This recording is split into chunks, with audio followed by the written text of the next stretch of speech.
This is a D6 generation pip. Bite-sized content for a busy gamer. Sometimes featuring Craig, sometimes featuring Russ. Hey, what about me? Oh yeah, and sometimes featuring Rafe, Hollywood Granger.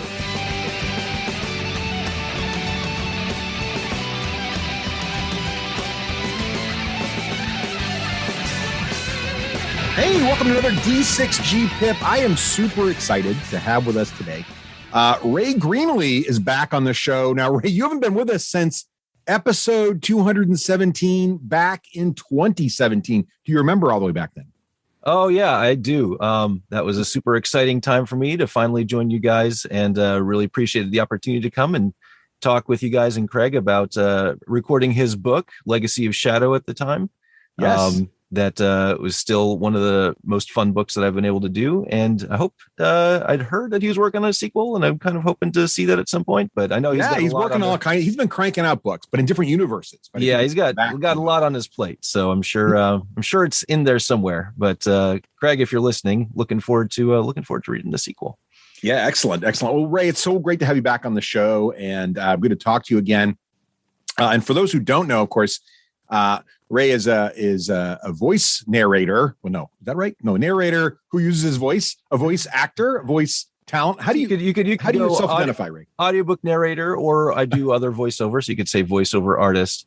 Voice dude. How's that? But most of what I do is audiobooks. So that's usually where I hang my hat these days. Audiobook narrator. Awesome. You can call me whatever you're late. Just don't call me late for dinner, huh? Yeah, of course, right? He's here all week, people. Actually, Ray, before we get to all that, though, we've been on the show before. Of course, we asked you if you were a gamer, and of course you are a gamer. But I wanted to ask you, obviously the last year and a half, getting close to 2 years now, has been insane for all of us folks. And absolutely. Us gamers in particular, because gaming is pretty social. What have you been doing? How have you been able to get games in? How have you sort of been scratching that itch during all this craziness? Yeah, well, I have a few things that I've been doing. One significant shift was that pre-COVID, I had a regular game of Gloomhaven that I was playing with some of my local friends. We'd play once or twice a month over at my place. And then we had to stop doing that because of viruses. And we moved on to Tabletop Simulator, and we're able to basically take our campaign, and there's a really great Gloomhaven module there, and some learning curve there, getting used to the software. But once we got into it, we were playing more often than in person, almost every week. Yeah, on Tabletop Simulator, and really got to appreciate that platform to the point where I started playing with some other games on there too. And this is sort of an aside from my history here, but had a interesting sort of experiment with some of my friends where we played the Scythe module on Tabletop Simulator, and then we played a game of Scythe using the sort of the application Steam version. Mm-hmm, yeah.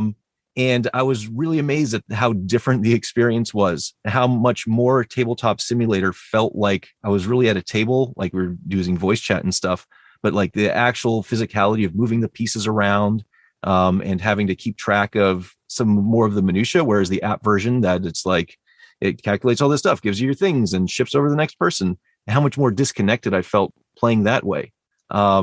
So like I feel like the Tabletop Simulator version really gave me, like, it's not the same as being in person, but it gave me a lot of that feeling, like, of connection to the people that I'm playing with and of the game itself. It was really really happy to have had that resource, and we were able to crank through our Gloomhaven campaign a whole lot faster than we would have otherwise, right?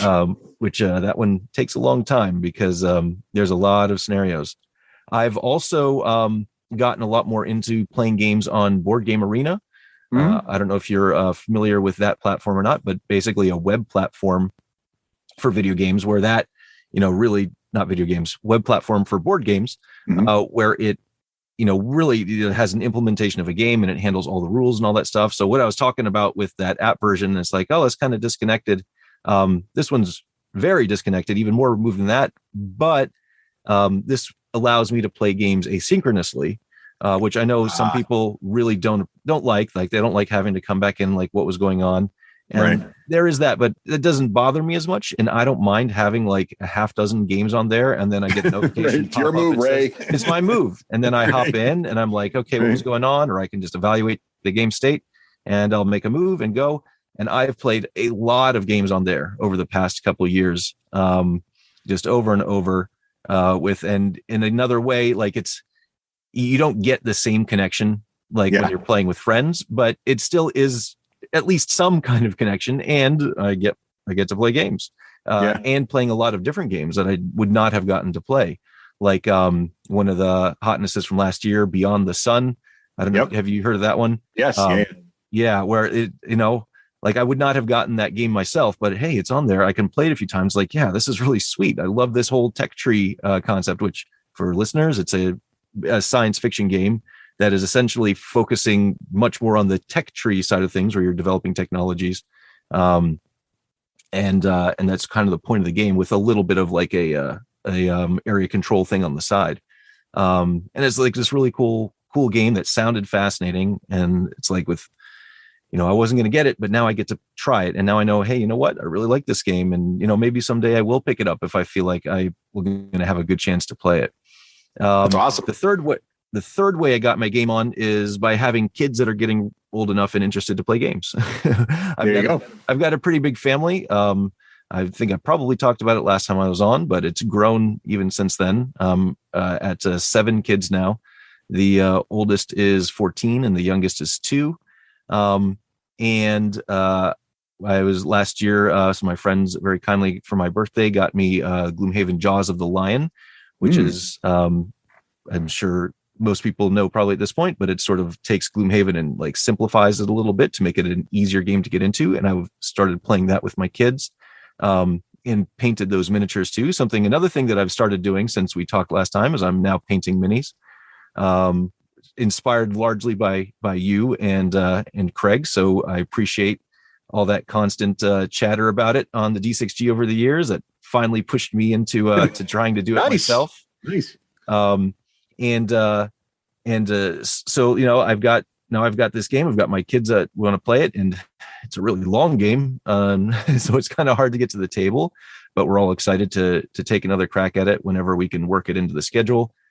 We started doing like a family game day, which is like where we try to get as much of the family and kids together at one time and play like a big game that we can all play together,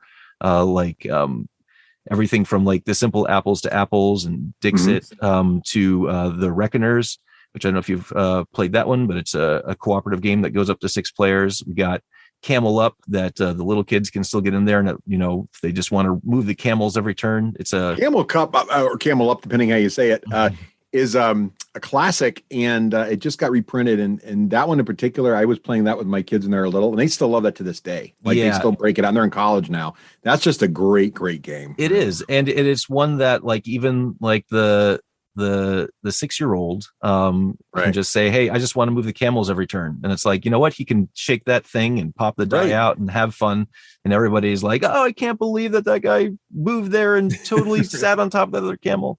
But it's great to watch the adults try to do the math, because what's nice is as you get older, you get into the deeper part of the game or the betting mechanics and trying to figure things out. And it's great to have a younger player in there just doing things nobody expects, because it just throws all your betting out the window, which is fun. Yeah. So, and so that's largely how I've made it through. It's is a hard year and a half for a lot of, obviously for everybody. But we're, I guess, in some ways fortunate that technology's gotten to the point where we can still have all these options for playing games and connecting with other people, even when we're physically separated. It was still able to have a lot of fun. And even if, you missed out on a lot of like the conventions, for me, like PAX is the local convention for me that I can get to. So I wasn't able to get to that last year. Yeah. And all the other big ones that everybody loves, that got canceled.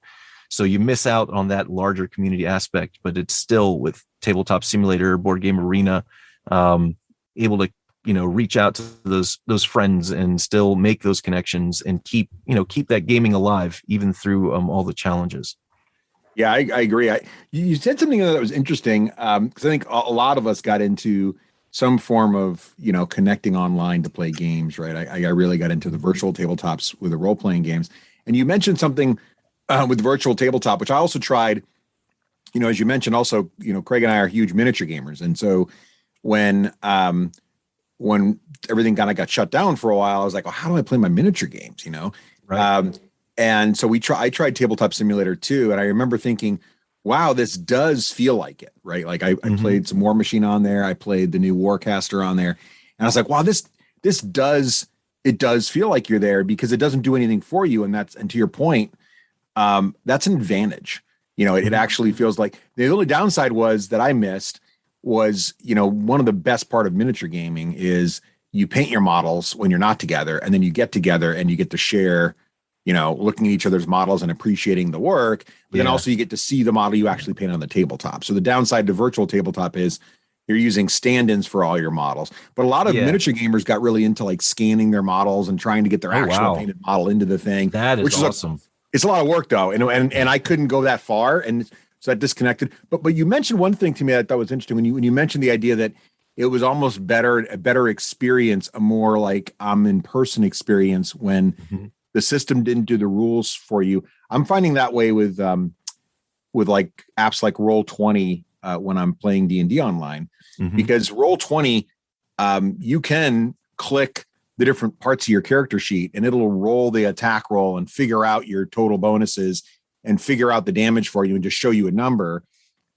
But I never use that. I always go over and click the roll of the 20, and then I add everything up in my head because I prefer to do that. Like it just feels more like I'm in person. It's weird, isn't it? Come on, tech guy, you should do the /R. You're not clicking the graphical interface, are you? I am using /R, but I'm not using I'm just using /R D20. I'm not using like the attack, command. Yeah. Actually, it's something I didn't mention, but like I'd been playing a Roll20 group before before COVID, because we're all spread out. And I agree. We will tend to use just like the click the link thing, just to make it a little quicker. But it does, every step that you have it do for you, sort of, I feel like pulls a little bit of the game away. Yeah. And there's there's a balance between ease of play and whatever connection you think you want to get. But like even in Tabletop Simulator, like there are some modules that are more scripted than others. One that I can mention is there's a really great Dune Imperium app that I've played a number of times, and it feels like it's just one step too far of the scripting. Like I'm just gonna click this thing and it does it, and it puts the card where it needs to go, or puts the Dune Imperium, for people who don't know. I'm sorry, I'm just saying names. No, dude. Go ahead. A worker placement / deck building game where you put workers out there to do actions, and you can just like click the button on the thing and it'll automatically put your worker up and it'll automatically give you the resources. And it's just like, okay, I think that's cool, but I kind of wish it didn't quite. And then I'd kind of rather drag the worker out, rather drag the worker out there, and get that more tactile feel. It's not, honestly, not something that I would have expected beforehand, right? I would have thought, oh, hey, it does this stuff for you. That's great. But every step you let it do is a step that makes it feel less like you're actually playing the game. Isn't that weird? It's a weird psychological thing. Yeah, and I've played some Doom. I got a physical copy of Doom Imperium a little while ago, and that's another fantastic game. If folks, so much fun, especially if you're a Dune fan. I actually like it. I was having a little friendly debate online with someone who, is still I'm still a huge fan of the original, the 1980, Avalon Hill Dune game. But the downside of that is it's kind of like Twilight Imperium. It's like an all-day affair, right? And Dune Imperium really catches a lot of what's going on in Dune in a very concise way with very modern, clear mechanics. That's very easy to teach, but hard to master. So highly recommend if you're a Dune fan, and all the imagery's from the new movie. So which is fun. Yeah, I had a lot of fun playing Dune Imperium. It's definitely, I also recommend it. Yeah, it's good times. Would be fun to play it in person sometime. Well, I wanted to ask you about this. So now that things are starting to, sort of, kind of, almost open up to be kind of normal again, and there are some cons. I was at Gen Con not too long ago. Are there any conventions? Have you gotten out to any conventions yet? Are there some you're looking forward to? Yeah, no, I haven't gotten out anywhere because of my family situation. It's hard for me to pick up and fly down to like a Dice Tower Con or out to a Gen Con as much as I'd like to get out there someday. But I'm fortunate. I live near Philadelphia, and that's where PAX Unplugged was centered. So had the pleasure of meeting up with you and playing some games in the past years. Before times. Yeah, before times. Always appreciated you making some time for me, because it was really a pleasure. Especially when I win. I'm sorry. Some no, you can. It's fine. It's, whatever. But yeah, I am looking forward to going back to PAX Unplugged this year. I've got my vaccine earlier in the year, because the con is requiring everyone that comes to be vaccinated, which I feel makes me a lot more comfortable going, to be honest. Yeah, sure. As far as whatever opinions people might have on that sort of thing. And I'm eligible for a booster too. So I've got time now to get a booster before I go and be really vaxxed up and safe for when I go. And I'm looking forward to getting back out there, and we'll see how it is. It's going to be so weird to be like, because really we've been trying to be careful, right? We've been trying not to go out too much. Like I did, I think like everybody, we're trying to reach back out again and to sort of expand and get back together with people a little bit more, try to get back to like more of a normal life. But the counterbalance is like through the first wave, we didn't have like a whole lot of personal connections that ended up getting sick, or thankfully nobody died. But with this second wave, it suddenly seems like we're seeing more and more of our friends, people that we know, like saying, "Oh yeah, we're family sick, we're quarantining," and family members having a harder time with it. And so while like we're vaccinated, well, the young kids just got approved, and so we haven't like gotten to that point yet. But everybody else in our house who's eligible has gotten the vaccine, and so we're trying to stay safe ourselves and feel like we're probably okay. There's this like, things are getting better, but we're seeing more people we know getting sick. And so it's like this weird thing that it's like, we want to start going out and start doing this stuff, but I still have like this sort of concern in the back of my mind that it's getting closer and getting more personal.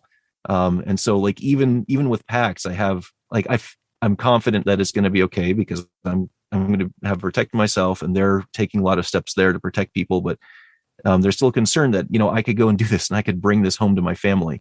And that's it's such a, even in our, like a situation like that, we had such a fortunate situation here at our house where we did not suffer like a lot of the impacts of COVID like a lot of people did. We were able to weather it, very comfortably.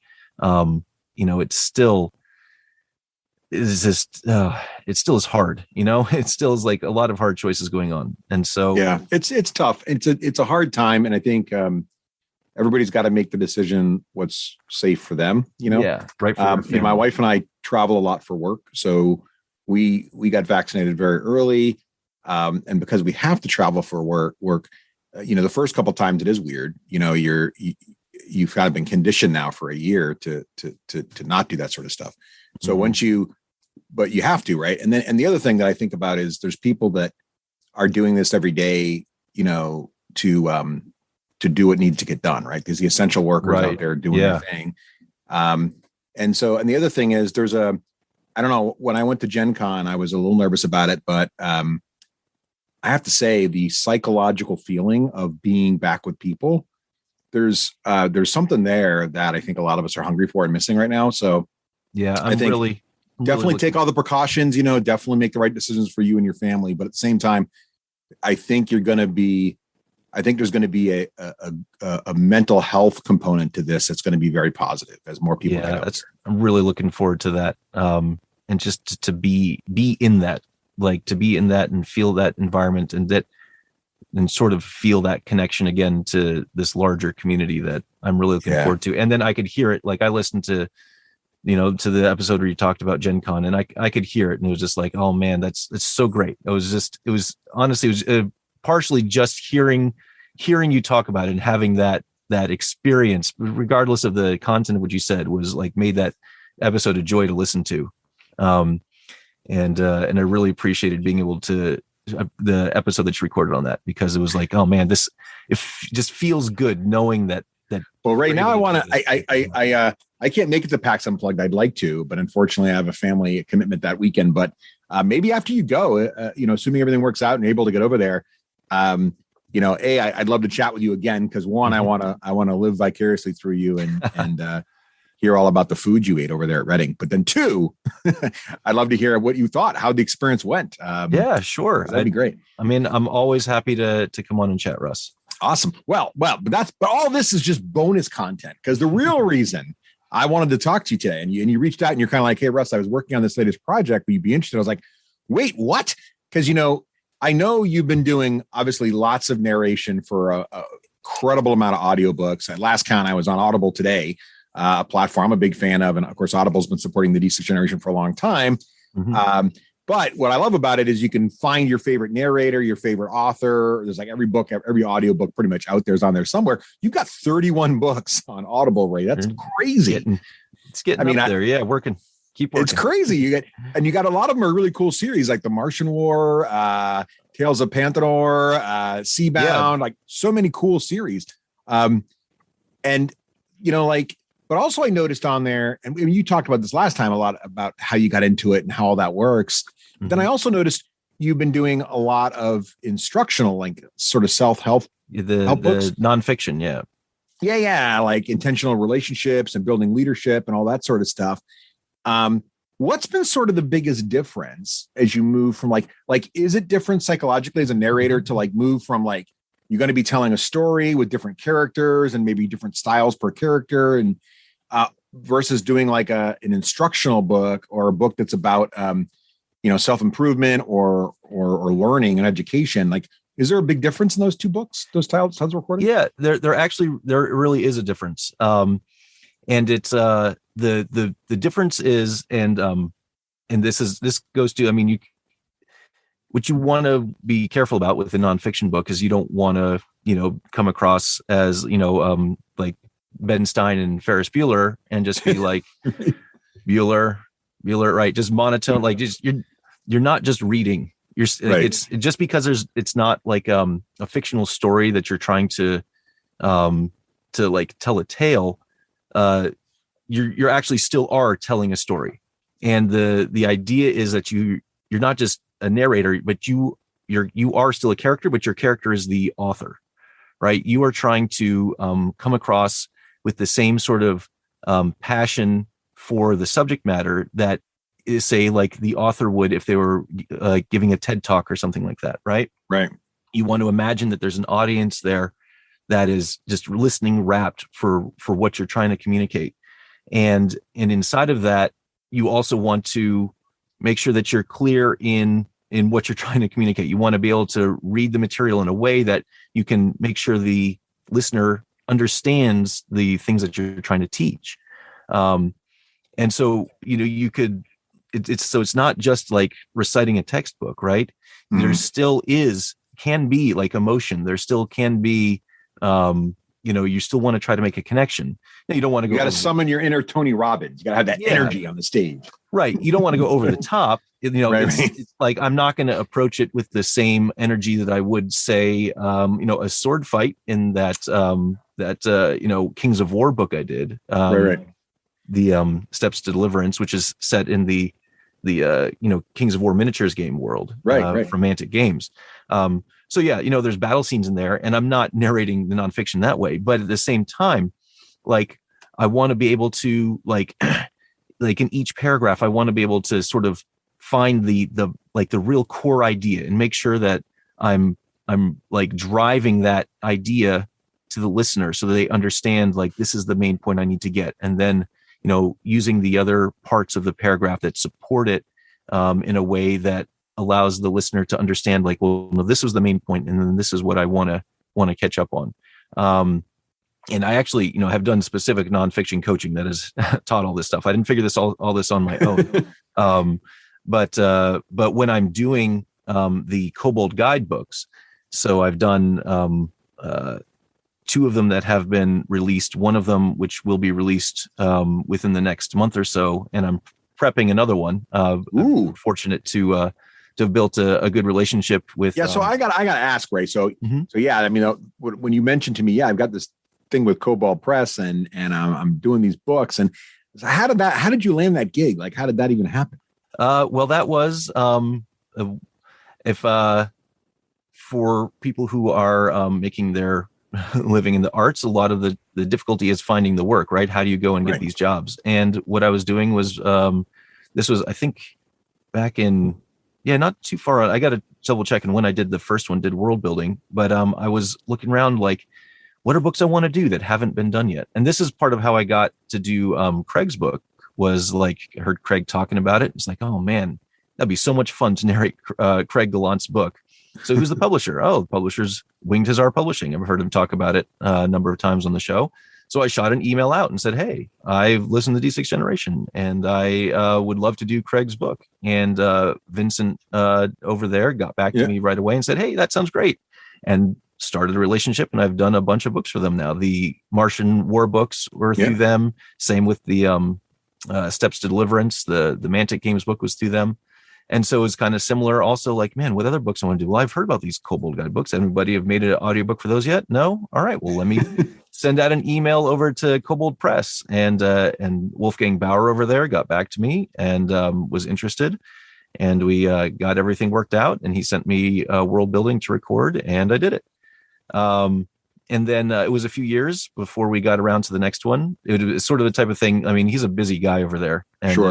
And, I would send him an email, say, hey, Worldbuilding seems like it did pretty well. You want to do another one? He'd say, sure. And, I got this, I got a Kickstarter going now. They do a lot of Kickstarters, a lot of success with that. Yeah. It's like, all right. And so, but then it goes through, and then it sort of, we never quite make the connection, but finally earlier this year, I came back again, and it managed to work out with what they have going on and with where I was, that we got the connection made for Kobold Guide to Gamemastering, and then I had a pretty good production for that. And then Wolfgang seemed to decide that he wanted to make, working through their library and converting into audio a little more of a priority. So he was like, all right, here's my number, give me a call when you're ready to take on another book. And so I, had some time in between, and was like, all right, I think I'm ready. So got in touch, and he said, all right, let's do Plots and Campaigns, which is the one that's going to be coming out soon.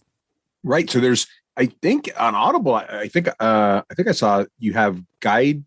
There's the Kobold Guide to Worldbuilding. There's a Kobold Guide to Magic. Yeah, Magic was recorded by someone else. Oh, so that's probably not as good then. So don't listen to that one. Yeah, and then I'm sure it's fine. The guy who did that has done a bunch of other gaming related stuff too. I'm sure he's great. But that one wasn't me. And then you did you do Guide to Gamemastering? Yes, and then I did Guide to Gamemastering, which came out this summer. Yep.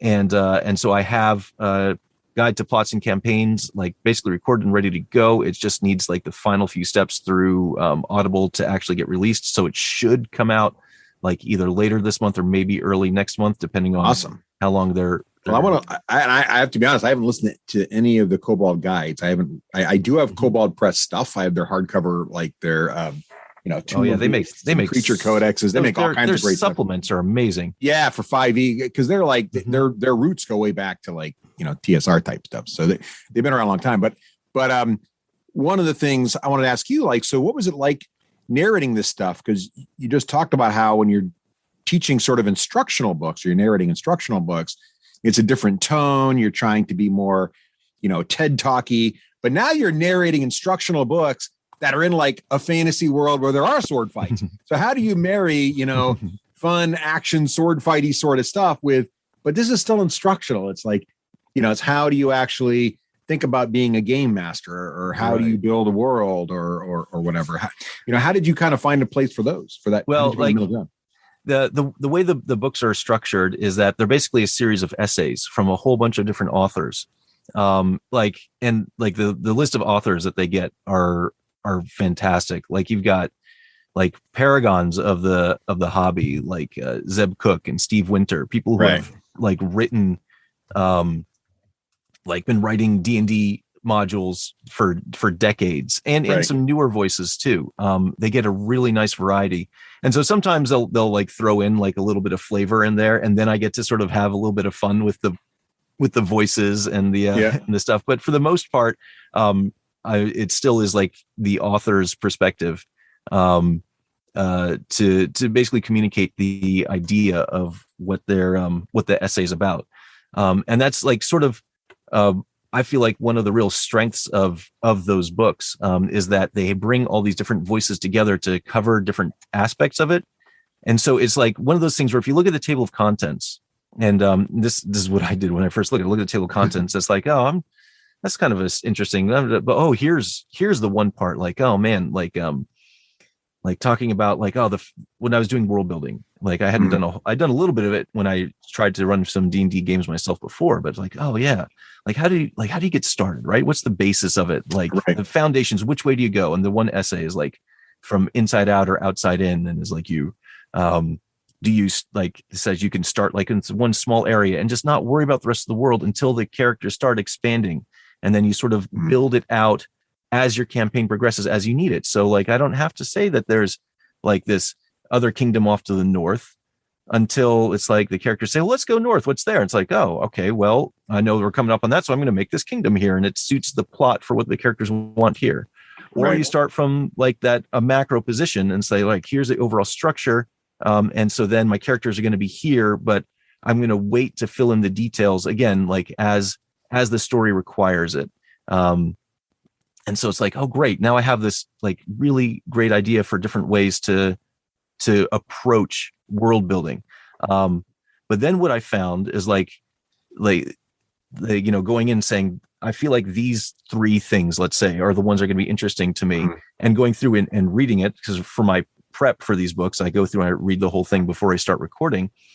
I find that the prep for these is hard for me, because I start reading the essay, and it's like, oh, I never really thought about that before.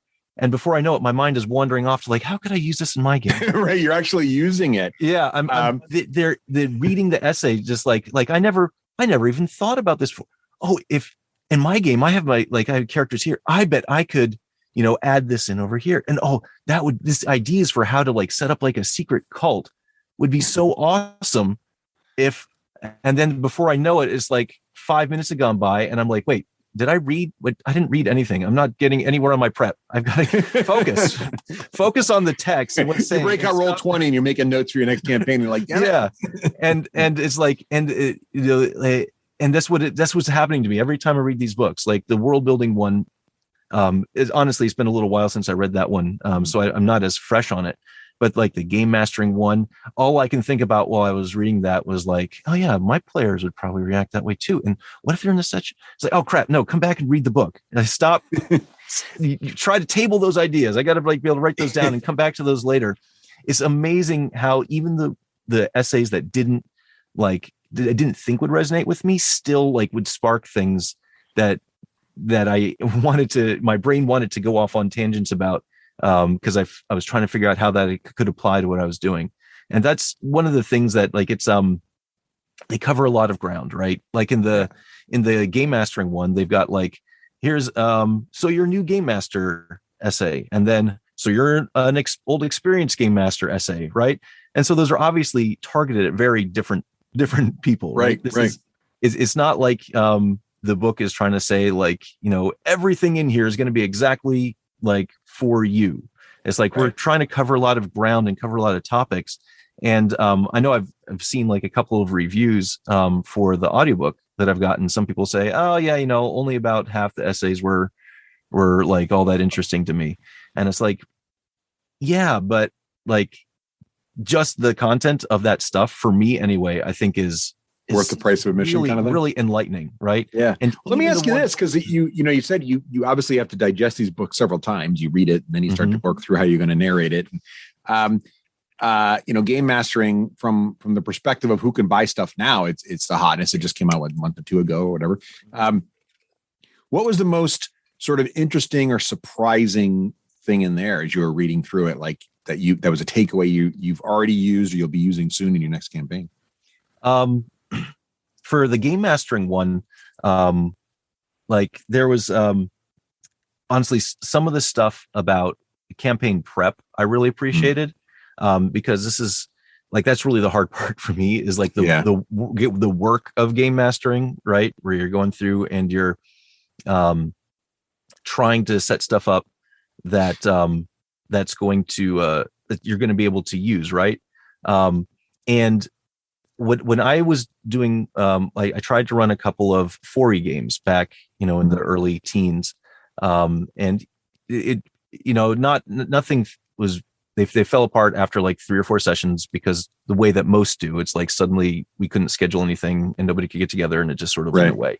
But I also was approaching the game in a way that, like I was, and I'm still have a struggle with this, even in my latest one, but of like, here's my story that I want the characters to go through.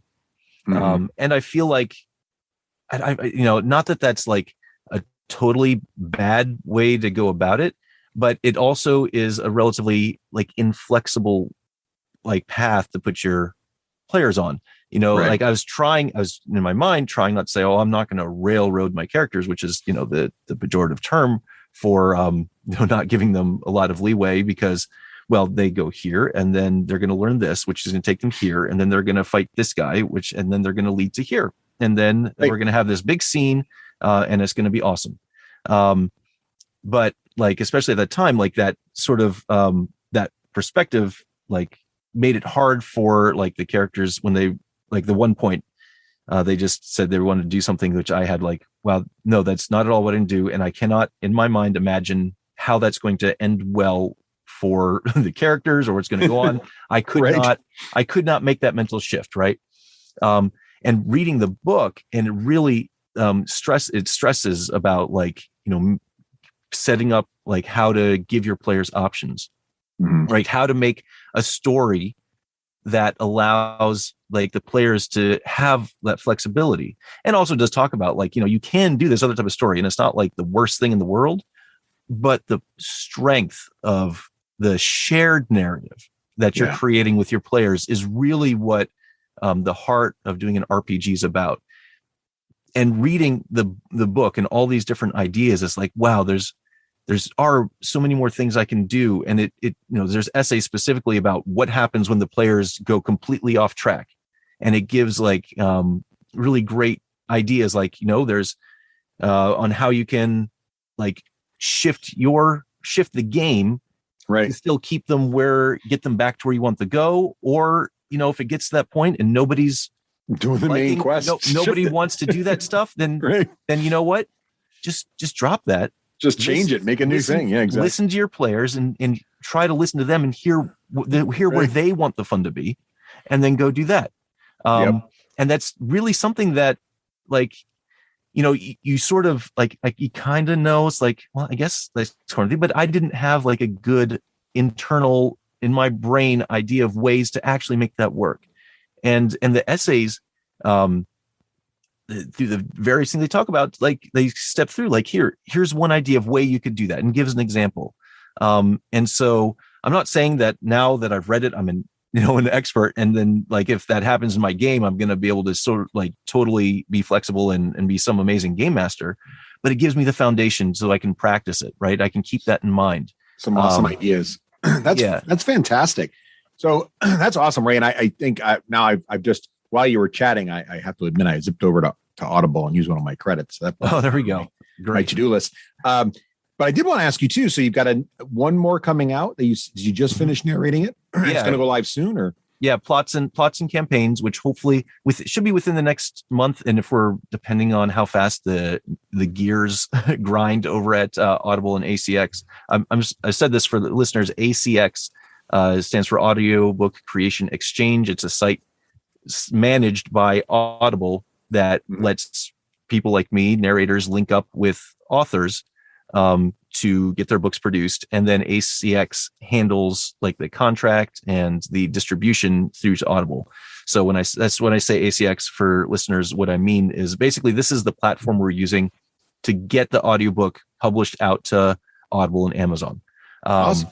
So they do the work of like, okay, here, I put in the files, and then they package them up into whatever format, and then they put it over to Audible, who then creates the page and puts it out there for people to buy. So they have to do that work once we're all done. And, sometimes they're faster, sometimes they're slower. Lately, they've been a little bit quicker, but also by the end of the year, like everybody's scrambling to get their books in before the holidays. On the holidays, yeah. So things tend to get a little more busy. So it could be like once the ball really starts rolling, it could be 1 week, it could be 3 weeks. So that we don't have an exact date, but it should be sometime near the end of the year here. Give us a little teaser. Why should I be thinking about saving a credit for plots and campaigns? Oh man, what in there is juicy? Tell you, this plots and campaigns, I got to say, was probably my favorite of the ones I've done so far, and I had a lot of fun with all of them, because like I'm like, if you're a story guy, right? Mm-hmm. Like you want to have your story, and like I was saying, from my perspective of like, oh, here's what I want to have happen. It gives you so much in the way of ways to build your story, right? And ways to tell the story. It gives one really cool idea that was in there. Here, hang on a second while I bring this up so I get the names of everybody right. We've got plots and campaigns. You're going to edit this part out, right? No, Ray. No. All right. It talks about basically doing an improvisational mini campaign where you do almost like virtually no prep, like with just very rudimentary prep, but you give like a questionnaire to your players, mm-hmm. And then using the things that they put into that questionnaire. And this was like this essay, and there's actually in the Plots and Campaigns book, there's an example campaign that you can actually play from Zeb Cook. Yeah. So you give a questionnaire, and it's oh man, if I could only figure out where it is. Questions like I would be like during the night my character would most be scared by blank, or like the greatest thing my character could accomplish would be blank. And then you take those things, and then you have them go through a story where, all right, there's going to be like probably roll for an encounter, and then what happens to the encounter? You go through the list and see, oh, like here's the find monster. Something a player. Oh, that's cool. Here's the monster that this player said they'd be most embarrassed to be killed by, so we're going to throw that at them, right? So they're picking that's awesome. I like that a lot. So you're using the stuff they gave you in this questionnaire to actually build the enemies, and like you're not is obviously would only be like a small piece of a larger campaign. This isn't like your like the books that Wizards puts out that are like your 2-year campaign. Right. But this could be like a side thing, or just like a mini one-off. One-off that's like 2 sessions, and you can build it like organically with the characters. You don't really have to have hardly any prep. Another one, like talking about those things, is like last minute game setup. Like you didn't get a chance to build anything, and the players are coming. Like, here's how in 30 minutes you can get your session ready for your players who are going to be knocking on the door. Oh, I need that one. That's probably worth it right there. How do you? Yeah, that's awesome, baby. I love the idea. Now I really want to try just like a session of just telling everybody, look, this is an improv session, and there is no prep, and that's by design. And here we go. Yeah, that'd be really interesting. Yeah, and like I said, Zeb. David Zeb Cook, one of the icons of the industry. Yeah, so for sure. You're getting somebody who's really. Oh, see, here I found it. Here's the here's the 10 sample questions. You give them these questions, and here's a teaser for everybody.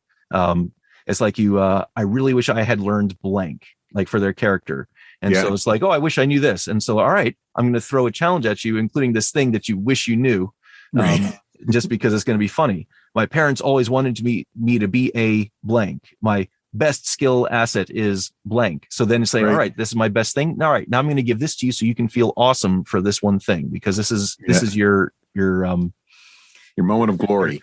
Right. I love it. I love it. Yeah, my greatest fear is blank. The last thing I'd want to meet on a dark night is blank. And it's like, okay, well, here's the boss for this session. It's it encourages such collaboration, and the players, hopefully are invested because they know that it's their input that's actually creating everything that goes into it. And you're using and it makes it easier on the game master because you're using their ideas, and all you got to do is basically put back to them what they gave to you. Yep. Well, that's awesome, Ray. Well, now I'm super excited about that as well, just in time for the holiday season here. So just to review, it's the Kobold Guide to World Building, the Kobold Guide to Game Mastering, and the Kobold Guide to Plots and Campaigns is coming up next. Is that right? Yep. And then I'm at the moment fortunate to be prepping another one, which is going to be a little bit different path. Next one I'm going to be doing is the Kobold Guide to Board Game Design. Ooh, interesting. Which is another one they had put out. And so that one hopefully will be ready sort of early in the New Year's. But that's a different tact. It's not RPG sort of education, but board game design. I've already been reading essays by like Richard Garfield, and it's like, oh man, this is that's going to be awesome. I feel so lucky that I get to do this work on material that I'm so connected with, because all these books are like I said, like I have a hard time reading them without like trying to like use the stuff in my head while I'm reading it. Right. Well, Ray, thank you so much for joining us today. And now I'm so excited for that one too. Jeez, man, I got a lot of credits I got to say for this holiday season. Ray, thank you again for joining us. Have a wonderful holiday season. And I hope your whole family stays safe and healthy, but also that you have a really great PAX Unplugged. Yeah, I'm looking forward to it. Thank you again for having me on. It's always a pleasure to talk with you, Russ. And I really appreciate the opportunity to come on and to be a part of the D6G once again. Well, thank you, Ray. Looking forward to having you on again someday. Thank you, Russ. Have a great one.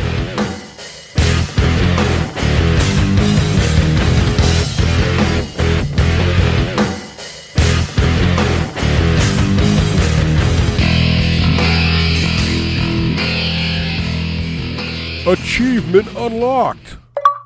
You've made it to the end of another D6 Generation episode, the podcast whose humor has universally been acclaimed as not too horrible. Please let us know what you thought of the show by emailing us at info@the d6generation.com. If for some inexplicable reason you actually enjoyed this show, you can help others find out about it by leaving positive reviews on iTunes. Thanks for listening, and happy gaming.